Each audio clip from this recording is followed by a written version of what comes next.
Hello, folks. This story was sent to me by a subscriber and is intended for educational purposes only. Thank you for watching. 4.5 grams magic mushroom.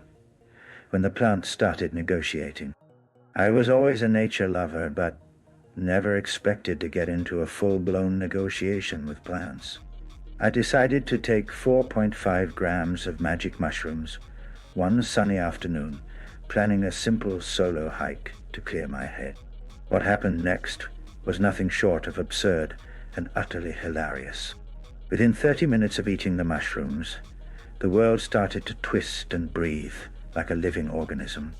Trees seemed to lean closer, leaves shimmering with colors I didn't even know existed. Then noticed it. Plants around me were moving in subtle ways, like they were trying to get my attention. The grass at my feet began to whisper. I swear it sounded like tiny voices, somewhere between a buzzing bee and a distant radio static. Suddenly, a group of dandelions formed a circle around me. They started pulsating in rhythm, almost like a slow drum beat. I sat down, feeling a mix of awe and confusion, when a single dandelion spoke directly to me. Well, not in words, but in a series of mental images and sensations. "We need to talk," it said. "Humans have been stealing our homes, trampling on us without a single apology. We demand reparations." I blinked. Did I just hear that?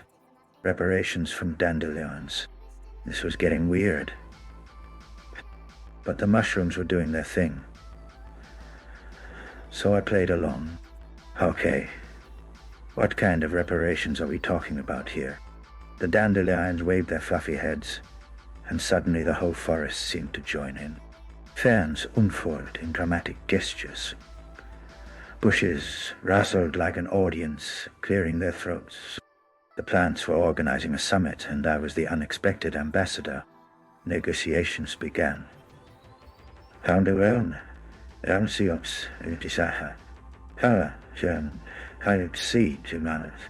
The moss demanded less foot traffic and more water. The oak tree insisted on fewer chainsaws and more appreciation. The wildflowers wanted music, but not that screechy rock stuff. Something soothing, like a lullaby for roots. Meanwhile, I was scribbling mental notes like an environmental diplomat. The mushrooms amplified every detail. The way the bark's texture shifted as the oak spoke, the sweet scent of jasmine, offering peaceful vibes.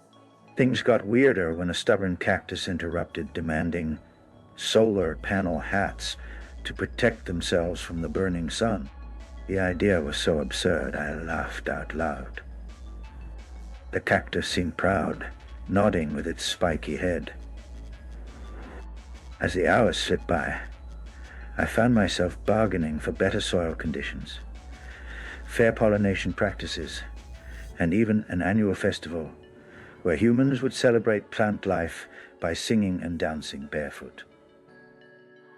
By the end of the trip, the plants agreed to coexistence treaties. The dandelions gave me a parting gift. A tiny seed that would, they promised, grow into a tree that would watch over me. I promised to tell their story, not as a joke, but as a reminder that maybe, just maybe, the plants are more than passive green backdrop. Walking back home, the forest felt different. Alive, aware, and just a little mischievous. I looked down at my shoes and half expected the grass to wave goodbye. The trip was over, but the pact had just begun.